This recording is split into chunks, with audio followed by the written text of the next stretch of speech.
তোমরা যদি বাড়িতে একবার এইভাবে পনিরের রেসিপিটা তৈরি করো না, আমি কথা দিচ্ছি তোমরা পনিরের প্রেমে পড়তে বাধ্য। তার জন্য তোমাদের কি করতে হবে, কড়াইতে সামান্য তেল দিয়ে তেলটা গরম হয়ে এলে তার মধ্যে গোটা গরম মশলা ফোড়ন দিয়ে আদা এবং কাঁচা লঙ্কা কুচি দিতে হবে। এরপর এটা সামান্য ভাজা হয়ে এলে আমরা একটা পেস্ট তৈরি করে নেবো, যার মধ্যে টমেটো, শুকনো লঙ্কা আর জিরে। পেস্টটা হয়ে গেলে তারপর কড়াইতে দিয়ে 1 মিনিট মতন নাড়াচাড়া করে দিয়ে দেবো স্বাদ মতন লবণ এবং হলুদ। মশলাটা কষে এলেই তার মধ্যে দিয়ে দেবো কেটে রাখা ক্যাপসিকামগুলো।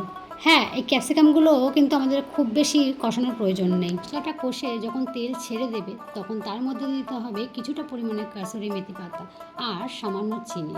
যে যার স্বাদ মতন চিনিটা অ্যাড করবে।